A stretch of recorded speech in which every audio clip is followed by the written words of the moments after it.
So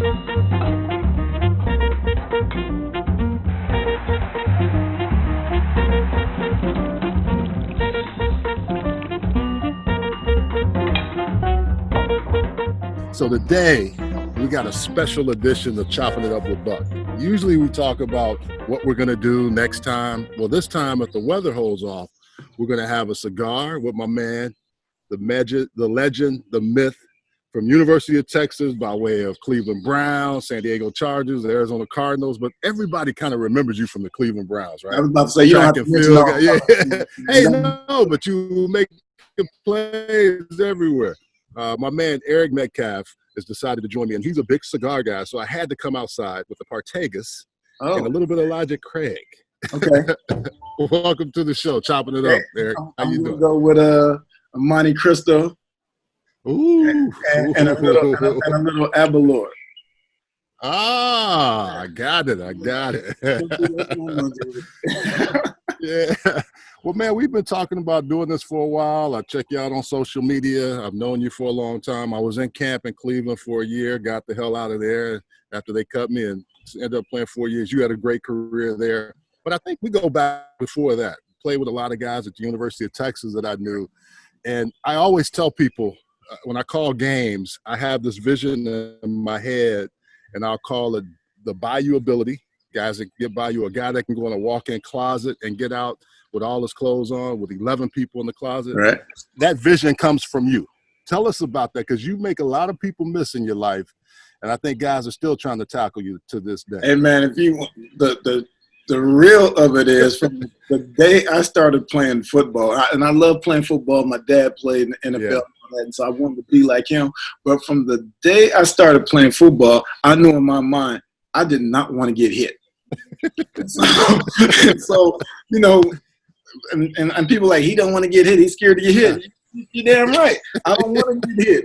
I don't think that's cool to get hit. So in my mind, I was thinking, what could I do to make these guys miss? I mean, obviously I had God-given ability and some natural talent from genetics and all that, and I was faster than most guys, especially younger and all that. So it just came naturally, and I felt like if I got touched, something went wrong. And so I really pride myself on making dudes miss, because I think that's better than running someone over, leaving someone with their face in the dirt. And so that's all I wanted to do from the time I was a kid and through the NFL. Now, it's interesting you bring that up about your dad. Your dad was a great player in his own right. And I know, Terry Metcalf's name goes a long way back, I think, with the St. Louis Cardinals. Did he also play with the Washington Redskins as well? But his ability to make people miss and the speed, you talk about even from a young age, he was the one that kind of showed you the way and gave you the understanding of how to play the game, but also really played a big role in track and field in your life.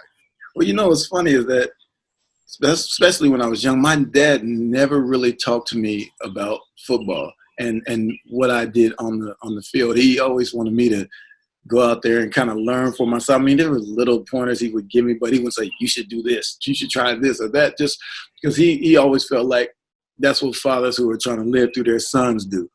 And he just wanted me to go out there and experience myself. And he didn't tell me till I was a grown man that he knew early in my life that I was going to play in the NFL. He kept that. But I just watched film, and I got a idea of what was going on. So I think me being in the NFL is kind of like a second life. You know what I mean? I got a chance to see it through my dad's eyes, watch film with him, things like that. Even when he played in Toronto, in between the Cardinals and the Redskins, I would go to camp. I'd have my own locker. I'd sit up and watch film. I had a uniform and everything. So I would go through everything that they went through as a 10, 11-year-old kid. And so I got to go through that early, which obviously is something that a lot of players don't have that ability to do, and I'm appreciative of it. And when you're talking about track, it was another thing that my dad did. And so I was pretty good at it, and I long jumped, and so I kind of used it, knowing that I was good. I used it in college for sure, because I did not want to play in spring ball. I just didn't see. I didn't see the point of it. Who wants to go through? I mean, who wants to go through wrong? I'm like, I can go over here and I'll take the chance that I'm not going to start or I'm going to have to back somebody up. But I'm going out here and long jump. You guys can have that 6 a.m. lifting weights and all that. I'm going to travel around, go to track meets and see pretty girls and track. And we know about the Texas Relays, being from Houston. If you don't know, you got to go. If you've never been there, it's an awesome experience. But you talk about your dad, and every guy that I know that has had the experience of having a father that played in the league or been close to the league has talked about that. You were able to be in the locker room. You were able to, be around these guys. What was, besides your dad talking to you, who else played a role in those locker rooms in Toronto that just, made you think, I want to do that. I know I can do that. Well, I mean, it's just from everywhere, even Redskins and Cardinals. It's just, there's always guys that when a player brings his kid in, they like bring him in. Like this is our guy. He's a part of us. And so there were so many guys talking to me about staying on the straight and narrow, of course. Then don't do drugs, the basic stuff. But then there are guys who are just talking about the football life and are you sure you want to do it? This is what we do every day. Is it something that you like as far as these meetings and watching film and stuff like that? Because like being in Toronto and practicing with those guys, they could see that I had talent and ability. It's just mentally, are you ready to do all this kind of stuff? And they used to talk to me about that, and I was like, oh yeah, this is my life. This is what I'm going to do. That's why I started practicing my signature at an early age.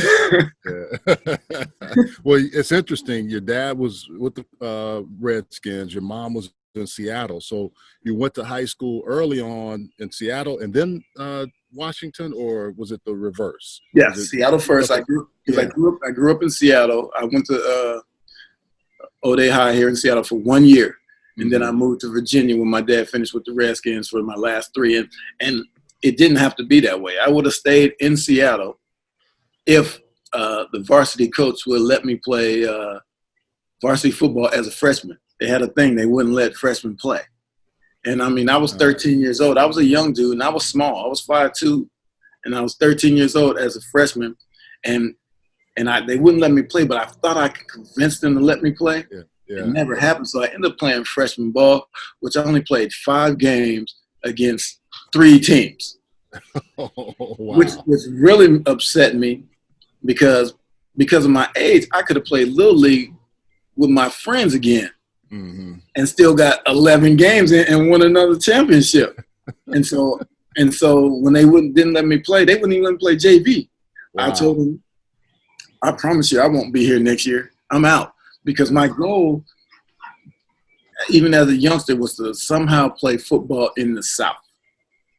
And at that time, I didn't think I'd be able to really get to the South from Washington anyway, Yeah, so, it's not like now where people are going all over the country. Yeah, and you can see people because of videos and everything. And everything. But so I said, I figured if I go live with my dad in Virginia, I have a greater chance to not only being with him and going through that part of it, and him being able to coach me through it. That was my thinking, coach me through the whole process, but just being closer to Southern schools. And so that's why I left, and it worked out. Yeah, and he didn't coach your position, which I thought was interesting. He gave you to somebody else, even though he could see everything that was going on, right? Hey, there's only one time my dad really spoke up about me on the football field in practice to the coaches out, and they were trying to put me on the punt rush on the line. Oh wow! and my dad was like, "No, you're not doing that.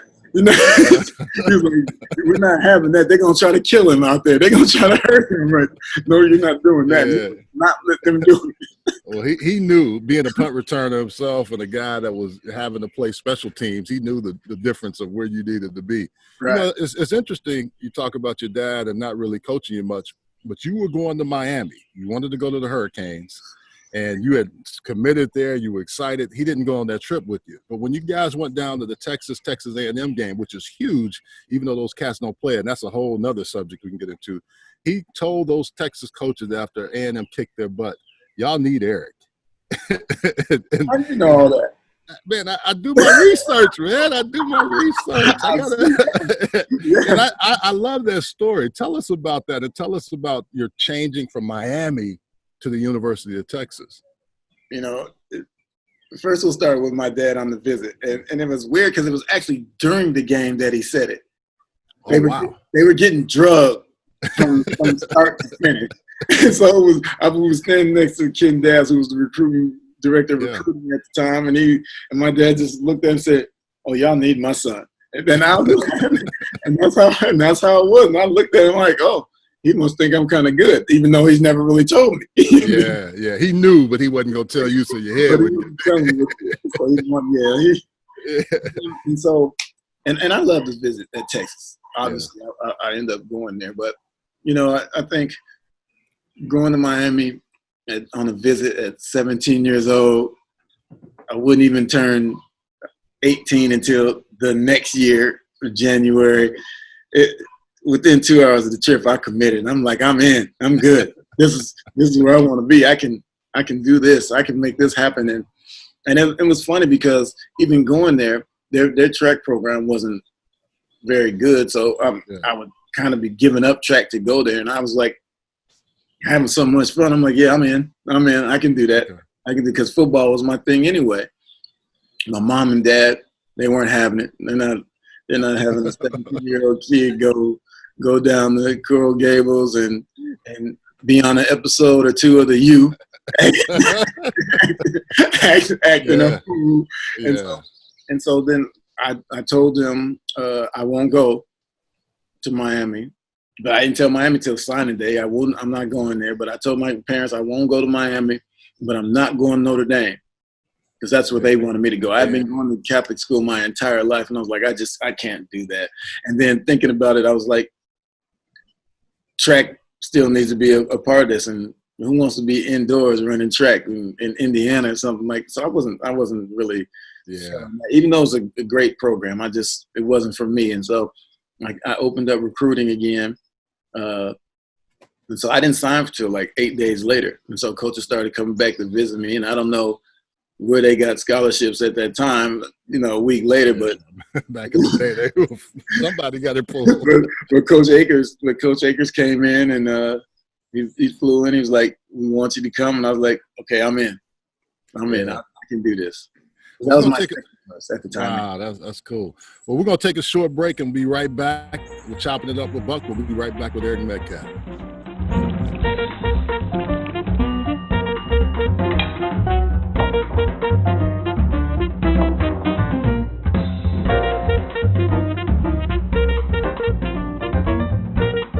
Many people are looking for natural alternatives to help ease their aches and pains. Begin stopping the pain with the help of Pain Stopper. Formulated by healthcare providers, Pain Stopper helps alleviate a variety of physical ailments so you can get back to doing what you love. Our products are triple independently lab tested to ensure the highest quality hemp available. Visit PainStopCBD.com for more information. Pain Stopper, because why manage pain when you can stop it? At Heslop Wealth Advisors, our goal is to help small businesses develop quality retirement plans for their employees through our Lunch and Learn seminars. We provide lunch and learning tools to help your company succeed and unmatched customer service.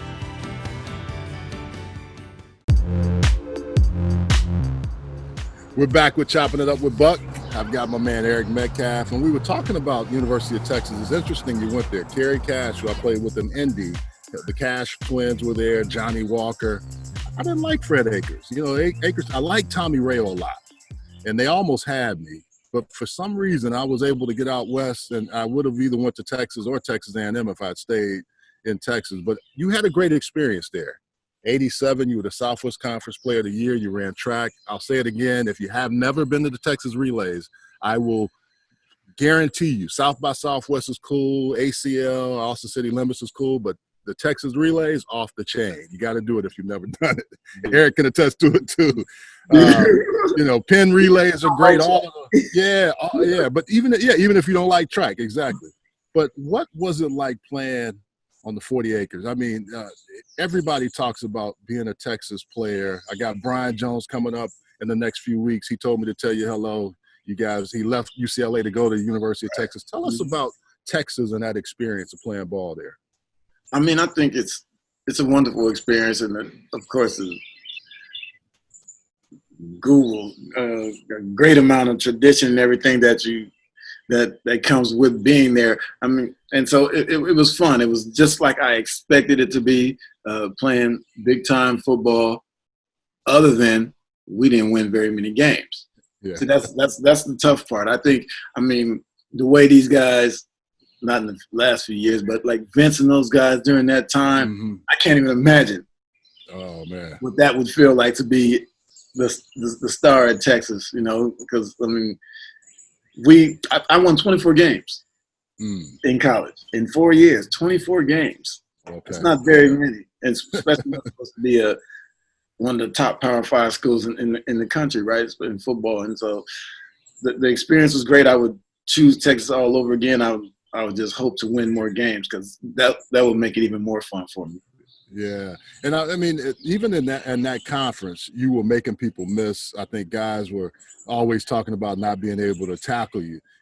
Who was able to tackle you? Was there anybody that you said, okay, I got to watch this cat because he always seems to come up and find me, and I think I can get away from it, whether it was college or the pros even. Anybody that stands out? I know you hate it when people pulled your socks down because you wanted to take pictures. I need to be ready. I think I'd have to say when it came down to it, it's more like two team defenses in Texas and Oklahoma, who I felt like they pretty much were able to corral me, and it's just basically because their teams were better than ours. I mean, I still got loose. Yeah. I still got loose against A&M one time for a big run, but for the most part, we knew that those two games, which were our rivalry games, were going to be tough, and they were going to be coming every play because of the hatred. And I have to admit it that my freshman year, Boz got me good. the Boz, how did he get you, man? How did he catch you slipping? Good. And because we were running a draw, and he was blitzing at the same time. Oh, so you had nowhere to go. I was delaying. By the time I got the handoff, he was already there. Bam, got him. And Boz he was on that defense. They had some guys, not just him, but Ricky Dixon was on that defense. They had so many NFL guys. Yeah, we played in my freshman year in LA, and I can attest to what you're saying. That defense they were good. In fact, they won the national championship. And so they sure did. They were good, but even still, I knew playing against those guys. Oh yeah, I'm going to the NFL because I can make these. I can do these. This is one of the best defenses in the country. This is gonna be fun. Well, you talk about that. So you didn't have win a lot of games at Texas, but you were able to get to the league. And tell us about that, getting drafted, because I told people this a lot, having spent time in camp with you, but also seeing you from a distance playing on other teams. I don't think coaches really knew how to use you as well as they should have, especially in the offensive game. Return-wise, I thought the return coaches always did a nice job with you. But Tom Luganville and I were talking about this, and then he said he talked to you with June Jones saying the same thing. If you had the things that they allow now and using you in space and doing some of those things, what would that have been like? And then what was your experience like in the league, even without having all those gadgets and plays designed for you? So, those jet sweeps and all the stuff they're doing now. If I had what they do now, I'd say it over and over again. I'd be holding out. Yeah. Because I expect my 60-something, 70 million like Christian McCaffrey. Because I feel like if I played today, that's how I would be used. Because offenses are more free now. Back then it was 3 yards in the cloud of dust. We want a big back who can pound it up in there between the tackles, and that's not my style, as we know. And so that's just how football was played. And now, but you know, it's changed and evolved. I'll say this: you didn't complain about it. That's the one thing I never heard. I mean, 10 career punt return touchdowns, which is second in NFL history. The one thing that stood to me, I didn't even know this until I looked it up: 2,000 rush yards, 5,000 receiving yards, and 9,000 punt and kick return yards. You're the only player to ever do that. So what I like, and I think most guys, you were a great teammate with guys. You talked trash to them, you made them miss, but on game day, you came to play. And I think that's a testament to your ability. And you would run inside the tackles. I mean, I think some people will say, oh, he can't run inside the tackles. But I remember vividly them giving you plays and design to get you inside to use that speed. You know, I think when they talk about people not being able to run out in between the tackles or being able to, when it comes down to it, it depends on those guys up front also, right? Because there have been a lot of smaller guys who've been able to run between the tackles if they have good lines. People were creating holes. And I'm not saying our line was bad, but we weren't the kind of line that would just open up holes and I can just shoot through them all the time and be gone like some of these offenses do now, because they're spread out, and it makes it a lot easier. And so, you know, complaining, I did complain. Everybody go complain. But you know, I wasn't going to be disruptive to the point. Exactly. You know, because maybe I should say malcontent. You weren't a malcontent. You know what I'm saying? That's not professional. You know, like I said, I've seen it through my dad and wanting to be in an organization or wanting to get out of an organization. I know how that goes, and so, you know, I always wanted the ball. I figured if I had the ball, that was obviously more opportunities for me to score. And so, like you said, during that time, all these so-called offensive geniuses didn't know how to do it. And everybody's a genius or a guru, but no one knew how to do it.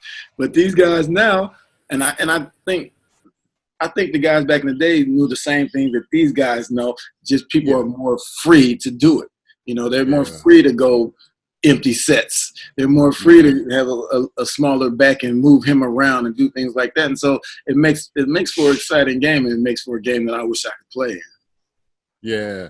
I think the one thing, too, is when you got to Cleveland, who was the biggest influence on you there?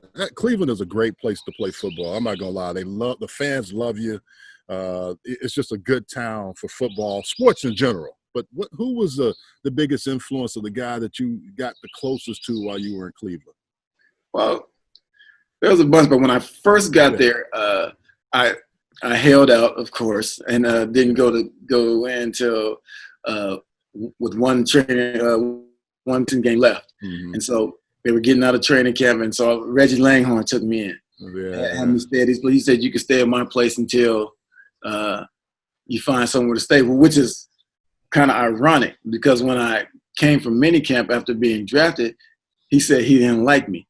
and the two people who I love dearly, who I talk to more than anybody from that team, is Reggie Langhorne and Kevin Mack. But both of those guys said they didn't like me when I first got there.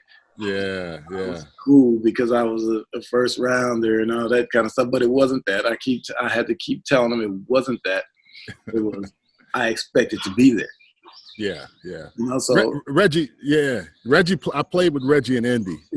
Great guy, man. You know, I love his stories about Hampton Roads and Virginia, and I mean, he's a great storeteller. I used to go down there and visit with him all the time. So, I mean, he had great stories. The one story that sticks out to me, because whenever we play the Bills, he and Bruce would get together, and I'd go see them, and we'd go have wings or something like that. But, man, he would talk about Allen Iverson being able to – the things that he could play all sport. If he had played football, he would have been a Hall of Fame, you know, guy there. If he had played basketball, any of those sports. So it's interesting to hear him talk about Allen Iverson and Pernell Whitaker. I don't know if he ever told you the story. He said he was telling Sweet Pea, you know, he could get with him. And he said – so they finally – you know, he kept messing with Sweet Pea. And finally Sweet Pea, he said he hit him 10 times before he got one – hit off. And he said, Reggie, I can't play football, so don't think you can come in here and box. I remember because he introduced me to Sweet Pea at a fight one time, and Sweet Pea came to me and he was like, man, I need you to teach me how to be able to jump out the rope and back in real quick. I said, man, you can't do it. This ain't football, man. You just stay hitting people like he did, man. He was a great guy. You had a great group of guys in Cleveland. What about, in Atlanta? You guys had a nice run in Atlanta. Tell us a little bit about the other experiences and teams that you were on, and any guys or team. The one game in Cleveland, before we go to that, though, the 2 touchdown punt returns against Pittsburgh. I don't know why they kicked to you again, but they did, and you were able to take it to the house. Tell us about that day and that game. It was a walk-off punt return touchdown, I think it was, right? Kind of. It was like something to go, but it was foolish pride. Going into that game, I'm sure you heard that I wasn't even expected to play because I got banged up in the knee the week before, and so I didn't even practice until Friday because that was Bill's thing. If you don't practice on Friday, you can't play in the game. Well, okay, I'll practice, even if it's limping through the. I'll do it just to practice. But I didn't expect to play. Then Sunday game day, before the game, he comes to me, he's like, "How you feel?" I said, "Oh, I'm good. Yeah. I'm ready. I'm good." It's, even if nothing else, it's adrenaline because it's game day, so you're gonna feel good about it. And so, we had studied them on film. Even though they hadn't had any taken back on them, we felt like we could do it. We had the unit that could do it because we left a lot of the starting defense out there, and those guys who played hard. Yeah. And our starting defense was better than your guys coming in just to play special teams. So, we returned the first one, which was wonderful. And Stephon Moore comes to me and says, "We're gonna get another one." I'm like, "Yeah, okay, whatever." That never really happens. And lo and behold, with the game on the line, it happened. And it's something that I always cherish. Cleveland Browns fans love it. That's like the only thing I ever did there as far as they're concerned. And it's even funnier because that's not even my favorite game. They just make it my favorite game because that's all they ever talk about. Yeah. That's wild. Hey, Eric, we're going to take a quick break. We'll come right back. Chopping it up with Buck. We'll be right back. Yeah. Many people are looking for natural alternatives to help ease their aches and pains. Begin stopping the pain with the help of Pain Stopper. Formulated by healthcare providers, Pain Stopper helps alleviate a variety of physical ailments so you can get back to doing what you love. Our products are triple independently lab tested to ensure the highest quality hemp available. Visit PainStopCBD.com for more information. Pain Stopper, because why manage pain when you can stop it? How you guys doing? It's Artavis Scott here. The reason why I like Thin Energy is because I need to be at my peak performance no matter what I do. Big sports drink for me, keep it going, keeping myself up. It gets me on top of my game, extra boost that I need to keep it going in the fourth quarter. Working out, definitely a good drink for you to have. All the good nutrition that you need inside of it. Passion fruit, it's my favorite one. It's not just for professional athletes, it's for everyone. And I definitely can say it definitely works in the office or in the weight room, wherever you may be. You can go to thinenergy.com, tell them I sent you, and get you a drink. Thin Energy, the healthy alternative. Drink it, live it. See, when I got something like that, I can just go. No sugar, no crash. All right, we're back with Chopping It Up with Buck. I've lit the Partagas, and I think Eric's got the Monte Cristo. Yeah. I know this COVID has got us doing a lot of stuff from home. We can't eat out. But in Seattle, man, where is a good spot when you are able to get out and eat? Where would you go and get some good bites? Man, I have a lot of places that I go, but the place I frequent the most is probably the Metropolitan Grill or Daniel's, both steak places. And you can get steak anywhere, but for some reason, I think it's the atmosphere of them. Just going to be able to go hang out, not only eat, have a good meal, but be able to drink high-end drinks and things like that, and just have fun and chill. And so that's where I like to go. Now, when you say that, everybody knows Seattle for the fish throwing place. Are there some good seafood restaurants that you like to go to besides the steakhouses? See, which is even crazier because I go there and eat seafood. Yeah, both of those places are good. I've been there too. Oh, yeah. Because they probably their selection is probably the best. I go to what's it called? Now Aqua now. Okay. It's the El Gaucho restaurant, but it's down on Pier 70. Yeah. And so I go down there. There's a great atmosphere. Get some good seafood and things like that. Yeah. Yeah. So getting back to the league, what was it tough when you had to walk away, when it was time to, say I'm going on to the next phase of my life? How was that for you? It wasn't really that tough for me. First of all, when I walked away, really, it was my second time. Because I after playing in Carolina in, was that 99, I'm like, I'm not playing football. I'm not doing this anymore because I didn't play in 2000. That's right. You were away for that year. That's right. Yeah, I went away. So I was like, I'm done with this. And then 2001, the Raiders called me back, and that was Gruden, and asked me if I wanted to come play. I said, sure. So I started going to all-season program and all that. They asked me to gain weight. They wanted me to play 205, so I tried to do all that, and I was like, okay, I'll do that. But then during camp, I was like, I can't do this. I need to lose weight because I feel slow. Yeah. Right? Yeah. And so it didn't work out. The day before my signing bonus, not my signing bonus, my roster bonus, I got released. Yeah. Go figure that. and so, but then they were like, we're going to call you back. I was like, no, you're not. I'm gone. I'm out. And so then that's when the Redskins called me, week 7 or 8, whatever that was, and I went there and played. And I wasn't really trying to do that because when I went to visit the day, I told my agent, I'll go, but I took one change of clothes. I'm like, I'm going. I'm coming right back. Yeah. I went there and they signed me. So I played, and that was it. But when I left finally after going back to Green Bay in 2002 for those couple games, which I only went there because I thought I could go to Super Bowl. Because they were like 13-2. I hear, yeah. They were like 13-2 when they signed me. But it would have been a good trip because for me it was like I wasn't signing and I was just going to be tagging on to go to the Super Bowl, right? Mm-hmm. I was thinking I'm going to sign here and they go to Super Bowl. I'm returning punts. Yeah. You'll have a chance. I'm playing. So that's why I was willing to do it. If I thought I was just going to be standing around as an extra, I wouldn't even thought about it. Yeah. But then it didn't work out. Michael Vick came in through town and rolled us up real quick. First game they ever lost in Packer history in Green Bay in a playoff game.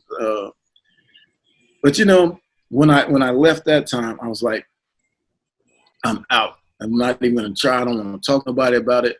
And it was more so because I felt like I wasn't used like I wanted to be used. Mm-hmm. Now, everybody has their egos and we think we're good. And I think I'm good. I think I was great. But I wasn't used in the capacity that I felt I should be. And so moving from team to team, trying to find a niche, that just was old. And, to play for 6 teams, like getting traded twice, I hate that I have to say that, right? Yeah. I think, it's interesting. We all have our own story about the game and how it treats you. Nobody seems to ever really walk away when they want to. Even the greats have all had some issues or, whatever. Right. But I tell people this all the time. I knew, and this was in Carolina. I came to work out for the Panthers, and Andre Reed and I were on the bus. I had a good workout, but my knee had been constantly hurting. I couldn't couldn't quite get healthy. And I'm on the bus with a box of Bojangles chicken. And I looked down at that chicken. I said, I'm done with this. I knew at that point I couldn't do it anymore. Right. You know, I was like, I'm done. And it's funny that I live here now in the Carolinas because of that. But I guess all things kind of are circular and they work the way they're supposed to work. So, Yeah.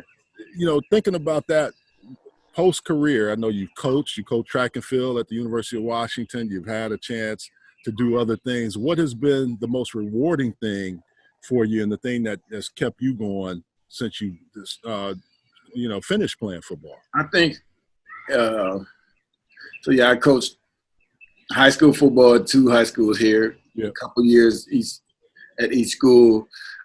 Coached at University of Washington for 7 years, track and field. But I think the thing that's given me the most satisfaction is when I started my track club, Seatown Express. And I actually started that in 1999 when I was still playing. Mm-hmm. But it was something that I did because everybody can't play football. Everybody's not getting a scholarship in football, as you well know. But I knew kids who were fast.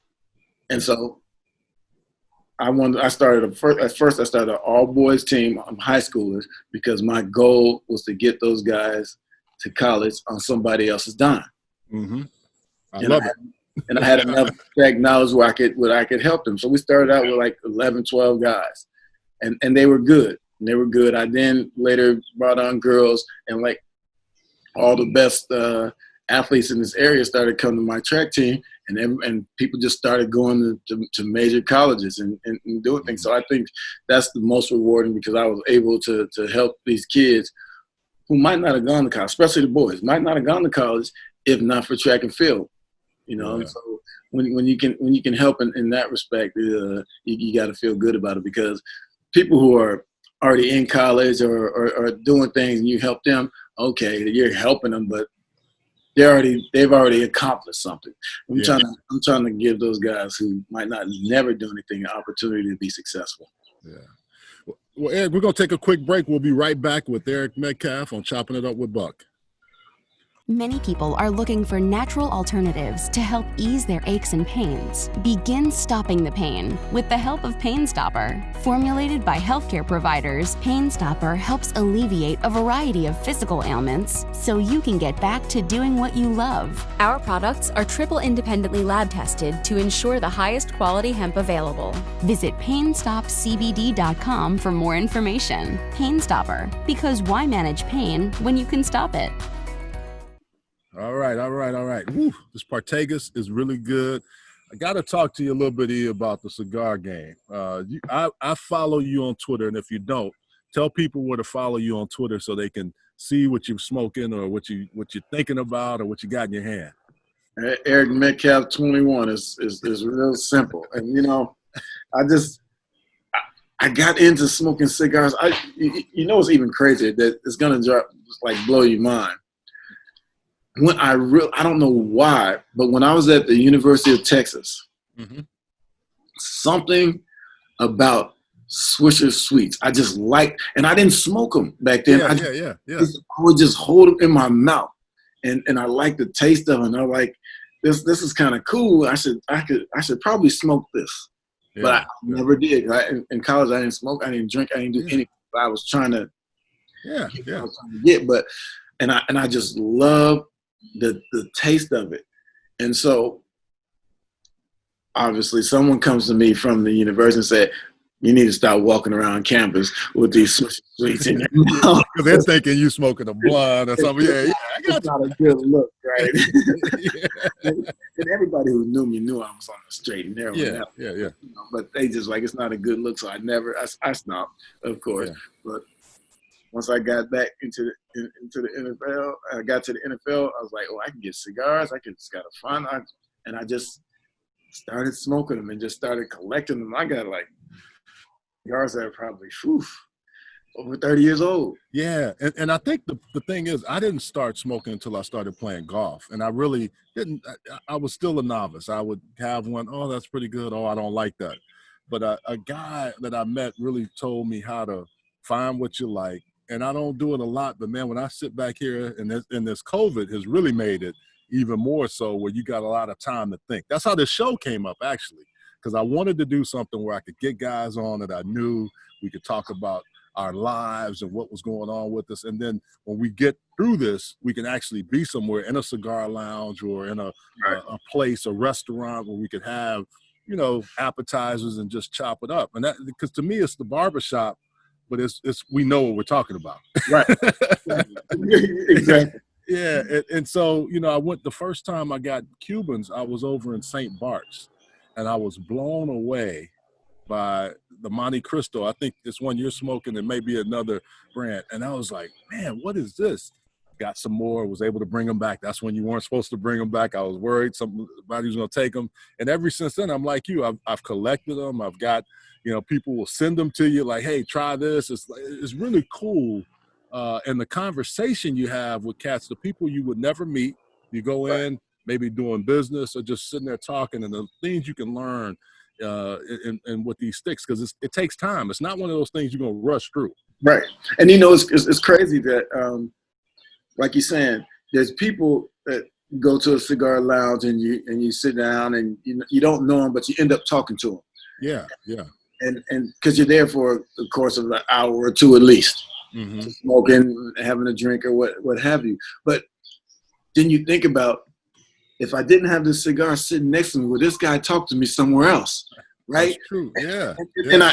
And I think, especially with this cigar thing, it brings a lot of people together, even who might not ever speak to each other, you know, who might never say hi to each other, might never say anything. But when you're connected, like on Twitter and social media, it gives people an opportunity to connect with people that they would never connect with just because everybody likes the tobacco. Yeah, it's interesting. You know, I've been doing this since we've been out. Every Saturday, there's a group of guys we get together, and it's been good. Just the fellowship and the learn. And we actually go through and we're writing down different things so guys can learn what they like or what they don't like. Where do you go in Seattle, or where's there a place that is there a spot that's yours that's besides your back porch? I think that's great. You got it covered. Rain in Seattle, you got to have it. But is there certain spots you go to when you're in Seattle that you like to just go unwind? Yeah, I go to this place called Smoky Joe's, which is at BJ's Casino out in Fife, which is outside of Seattle, almost Tacoma. Because remember, Washington is a smokeless state. Oh, that's right. Yeah, so the only people who can have cigar lounges and everything like that are Indian reservations, which is all the casinos and all that. So I go to this one and hang out with a bunch of guys, and and I tell people I call it the office. Anybody in my house, if I say I'm going to the office, they know exactly where I'm going there, and it might not be the work you're thinking of, but it's work to me. So I go to the office, and I even got a friend who moved from Seattle to Phoenix, and he's talking about now he's at the Phoenix office. Yeah. Well, it's interesting. I have found guys, especially on a Friday afternoon, if they got late conference calls, they're finishing up the call, and they're in their office and they're working. They got their headphones on, but there's a stick with them going too. Right. You know, I want to go back to what you were saying about helping those young men, because it's always interesting to me. You know, you were able to learn. Your dad kind of showed you the way and kind of gave you the guidance to get to the league.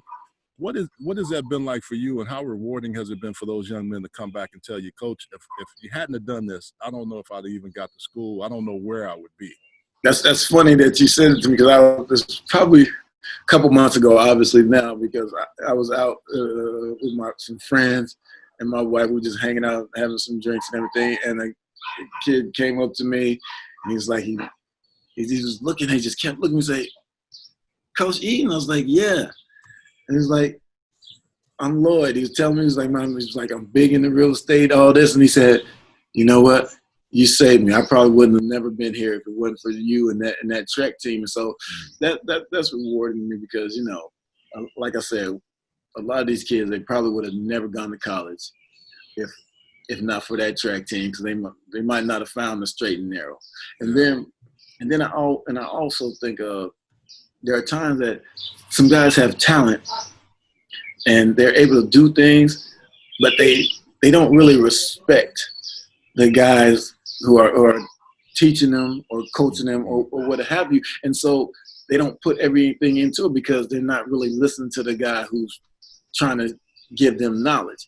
Whereas I feel like when I step in and I'm trying to give somebody knowledge or help them out, they know he's done it.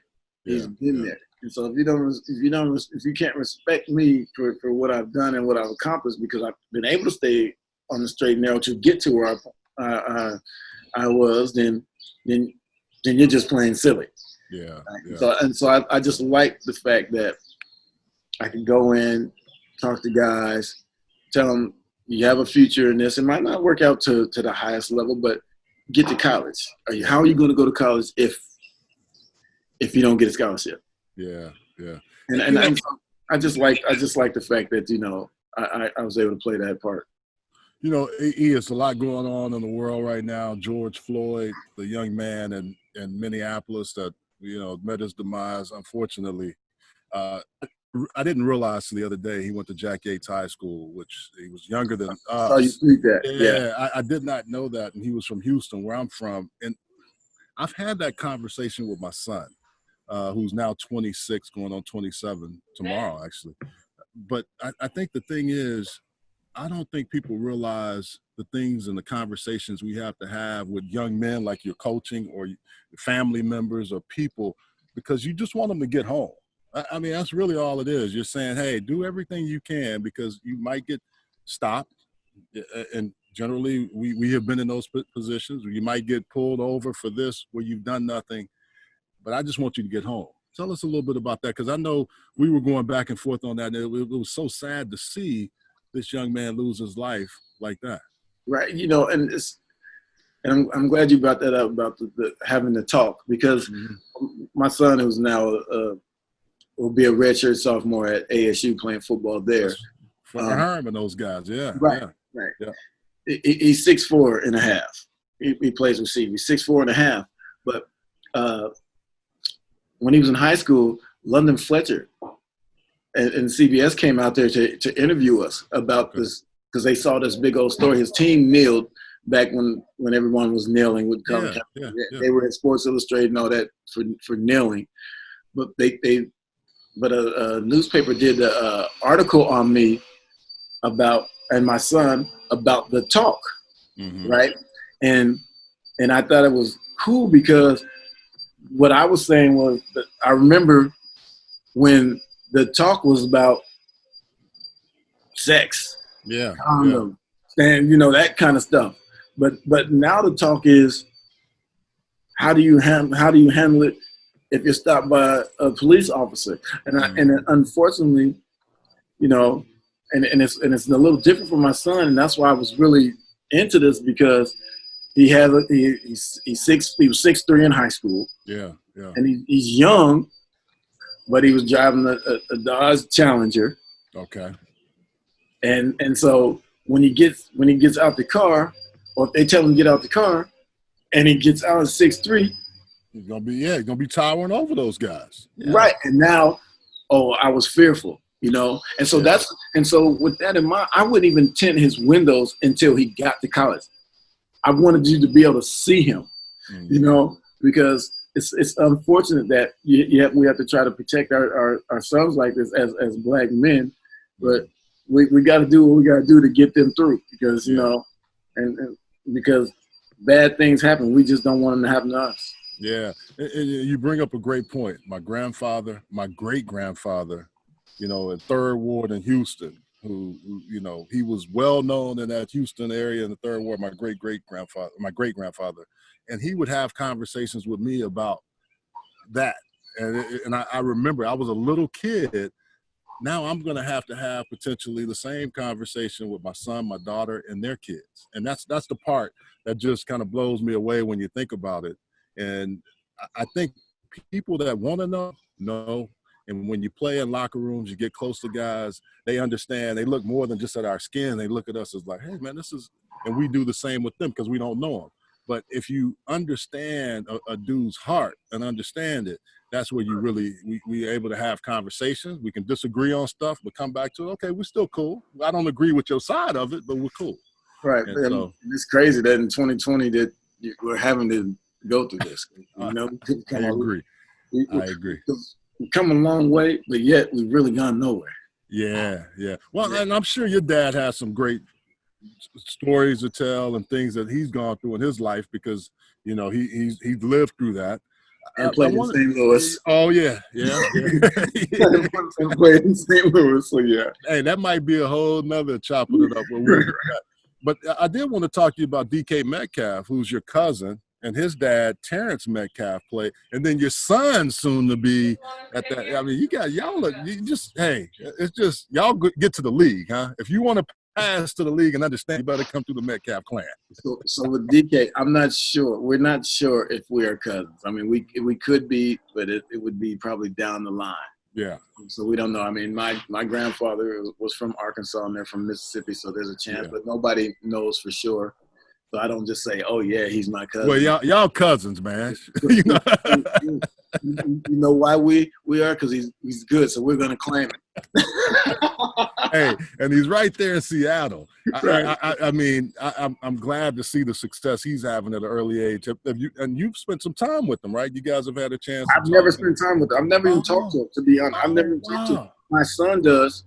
My son talks to him and everything, but we've never had an opportunity to get together. I'm hopefully one day we'll be able to and just chop it up as Metcalfs because, you know, there aren't many of us around. So we got someone who's good. Yeah. Well, what we may need to do is get you, your dad, your son, and DK all on and do a Zoom meeting until we can get together. That would be cool. Just to kind of, just talk about life and everything else. Right. Hey, you know, a couple more questions for you. You talked about the kids and doing all that. What has COVID and being at home like we have to be now done to you? What has changed for you? I don't think anything has really changed, but what I do appreciate is that everybody's at home.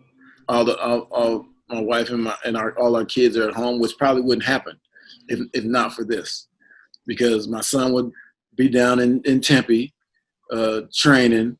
My oldest daughter, who just finished grad school, well, she's back. Well, she would have been back, but everybody came back and we got together. And then our son's twin sister was going to school here, and so we don't know when we would have been together as a group again. But we've had a lot of time to spend together as a family, you know, eat together like we've never used to do, watch movies and all those kind of things. So that's what I've really enjoyed about it.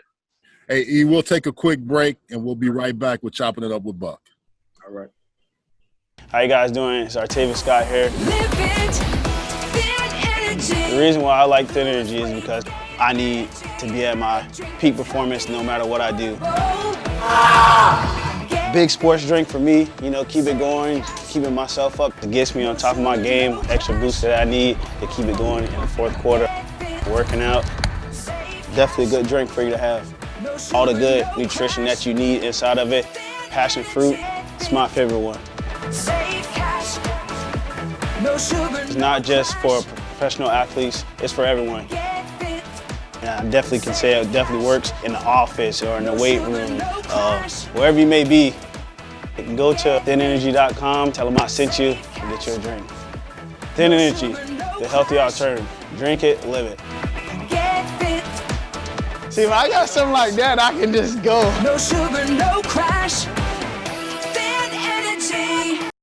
All right, we're back with Eric Metcalf on Chopping It Up with Buck. And during the break, we were talking about Cleveland and his love of Cleveland, and it triggered me. I had to ask him about my former college teammate, Eric Turner. May he rest in peace. E.T. died of stomach cancer years ago, but he was a Cleveland Brown, just like Eric. He was a first-round pick. Eric talked, both Erics, but E.T. in particular talked a lot of trash. We played against each other for 4 years in college, but I love that. I love that brother. I miss him every day. We competed hard, but he was just a good dude. Tell me what your thoughts about Eric Turner and what you remember about E.T. Oh man, first of all, he was a great person. You know, coming from a good family. before we even get to football, which was crazy to me because we hung out all the time, took trips together everywhere.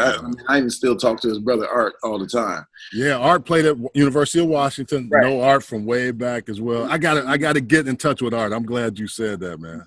So ET and I did a lot of things together, but when I say good person, what the funniest thing to me about him was the fact that he didn't curse.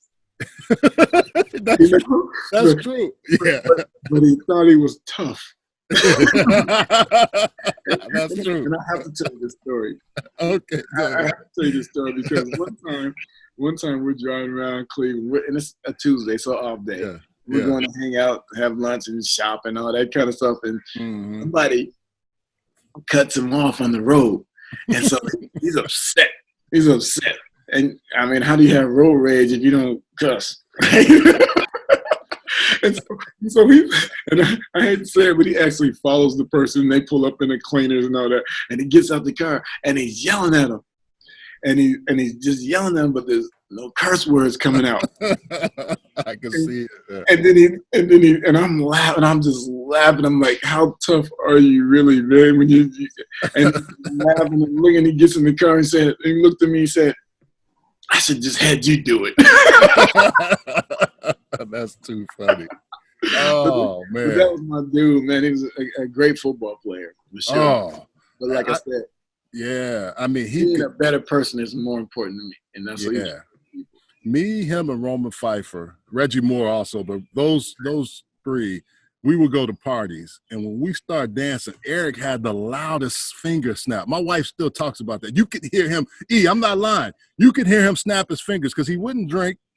He didn't smoke. You know, he was straight. He was. He would joan with you.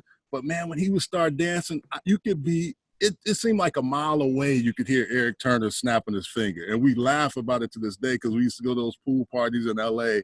and just hang out and just go all over town. And it was so cool because we competed hard. I mean, I used to try to run him over, and if he got you, he'd catch you slipping. He would tear you up. I thought he had killed Ernest Givens at Houston one time. I thought he hit Ernest so hard he wasn't going to come back. I remember that. You remember that? He could get down. You know, his was it his rookie year? The first year he got to actually play, I think. The year he hurt his hip. And I think I was out because of my shoulder or something. I think I was on IR. But I remember when he first came in, he was running into people. And I just looked at each. One day we're talking, I said, look here, man. If you plan on being here a long time, you need to stop that. You're going to have to pick and choose your battles. You can't run into people like that every single play for 19 years. It's just not going to happen. Yeah. And he was like, okay. Then he started picking and choosing. I'm like, I want you to be around him for a long time. Yeah. For a long time, bro. Well, he was 6'3", 215, ran a 4.3 easy. And when we go play intramural basketball, we ran the court. We were actually pretty good at UCLA. We had a good group of guys. They were all crazy and stupid and just had a great time. It was. You know what I used to call him? What's that? Big nose partner. Hey, Roman used to call them sausages. Oh, I miss that brother because our birthdays were close to each other. He'd call me talking trash, and we always had a good time, man. That's good. I'm glad I thought about that because that was the one thing I didn't have written down. I just wanted to ask you, and it was, I think about guys that we've had that have passed. He was one. Frank Cornish, another one who played. For a number of teams we played in college. Hey, I do what we do here on Chopping It Up every time as we go through the 2-minute drill. So it's just a couple of quick hitting questions. We don't want you to have a punt return touchdown, but we're gonna give you a chance to score. You're gonna score on this game. A 2-minute drill. You gotta put it in. I guess it's Pittsburgh or whoever you don't like, whoever you beat consistently when you were at Cleveland. Okay. I got the first one is what was your pregame or in-game ritual when you were playing? What'd you do every single time, or were you superstitious? First of all, I was very superstitious. It's uniform first. It all dealt with uniform. Had to have the same socks, Had to have the towel folded up the same way. I would cut my towel before every game, like it had to look exactly like I wanted it. There was just my dad used to tell me, if you look good, you play good. And so, yes. So that's all I cared about was looking good first, because I had to be ready for the photos, right? And then I moved the crowd. Yes. Eric D. and Rakim. Oh, you had to play that, huh? I had to play that and MC Hammer. Yeah. I had to do it, and then we can go from there. Yeah. I ain't no joke was always good. So you moving the ball down the field pretty easy with that one. You got me right there. What's your favorite movie ever? I'd have to say Scarface. Okay. Scarface. Tony Montana. Coming up from nothing. Yeah. And becoming the guy, even though it was illegal. I'm still mad at the dude standing on the stairs. I'm still mad at the dude standing on the stairs when they invaded his home, because all he had to do was shoot everybody instead of running up the stairs. And Tony still be alive. We probably have part 2, like the Godfather. Oh, that's too funny. Who made the best play on you? You talked about Boz in college. Who in the pros got to you that kind of shocked you? Chuck Cecil. Woo! Talk about Chuck. Yeah. Played against him in college, man. Ooh. Got me good. I mean, how did he catch you slipping? He didn't really. He caught me slipping because we were running a sweep left. I'll never forget it. We were in Cleveland. He was at Green Bay. We were running sweep left, and an interior defensive lineman broke through. Mm-hmm. So to get to the corner, I'm running fast as I can to get from this D lineman who got through there, and it's blocked perfectly. The receiver has a guy kicked out, the tight end or tackle has the guy kicked in, but there's one alley, and I'm running full speed because this D lineman's catching me, and Chuck Cecil was coming downhill full speed, but there was only one way for me to go. And wow, never saw him coming. Wow. Fortunately, we were on the Brown sideline. Oh man. And so I got up and I was woozing, I'm shaking my head, and I'm about to go back on the field, and K-Mac saw me and grabbed me and said, no. He said, no. So, yeah, so Cecil got me. So we're gonna put you in motion. We're gonna send you on a jet sweep here. We're in the 20-yard line. We're about to score. This is an easy one for a guy from SeaTac and know the area. Great music scene. Who's your favorite artist from the Seattle area? Well, it's tough because I have a couple of them. You can give me 2 or 3 of them because they're blocking for you. I have friends who I grew up with who are like related to Jimi Hendrix, who's arguably one of the greatest. Yeah. But I used to hang out with Chris Cornell. Oh wow. I like all the time.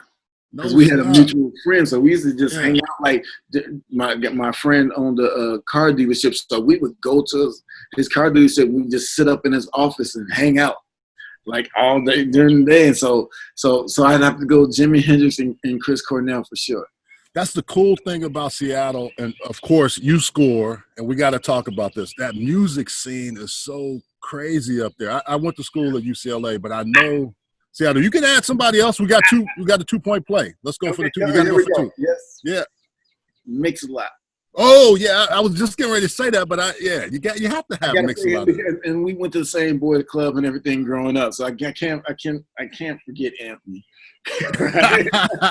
As you're going into the stands to celebrate with the Dog Pound, why is the music scene so strong in Seattle? What is it about it? I mean, you just named some really talented artists, all from different genres. But why is it so dope up in Seattle? I don't know. I think it's just the way the city is. Yeah. The genres don't really matter.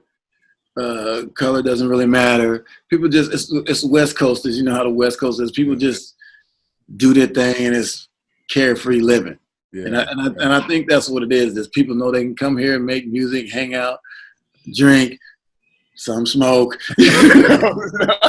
Yeah, and see, for me, I've never been into that, but that is there. Yeah, right. Exactly. Yeah, it's just I think it's the thing that people just come here and groove together, and people love it. And it's funny because people from Seattle always talk about, I got to move, I got to get out of here. But you talk to someone somewhere else and like, oh, I love Seattle. I'm thinking about moving there, and it happens all the time.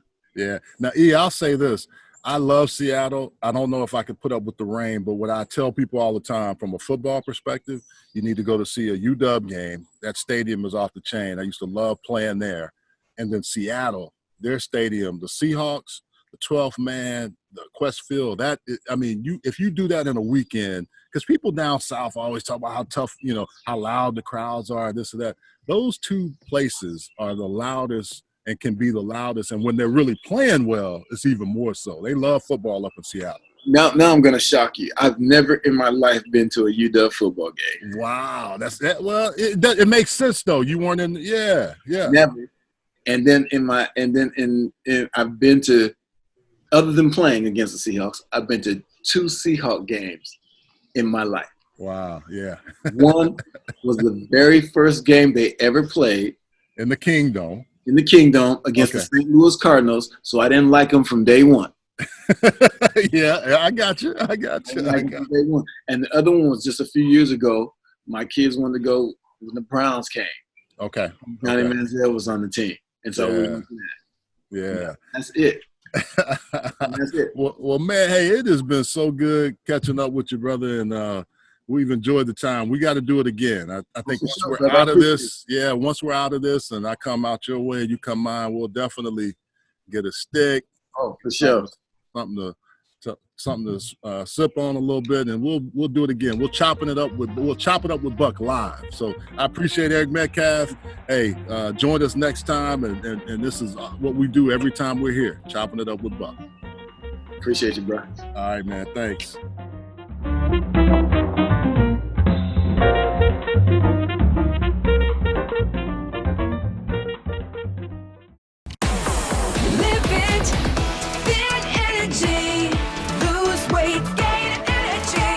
Hi, I'm Mike Gardner, founder of Thin Energy, the wellness energy that delivers each and every time. In 6 weeks that I've been taking Thin Energy, I feel fantastic. I lost 7 pounds in the first week. You just squeeze it in, you take a shot, and you're done. Get your drinks, get you hype, get you ready. I feel great. Jump on, try Thin Energy. Drink it, live it. Many people are looking for natural alternatives to help ease their aches and pains. Begin stopping the pain with the help of Pain Stopper. Formulated by healthcare providers, Pain Stopper helps alleviate a variety of physical ailments so you can get back to doing what you love. Our products are triple independently lab tested to ensure the highest quality hemp available. Visit PainStopCBD.com for more information. Pain Stopper, because why manage pain when you can stop it? At Heslop Wealth Advisors, our goal is to help small businesses develop quality retirement plans for their employees through our Lunch and Learn seminars. We provide lunch and learning tools to help your company succeed and unmatched customer service.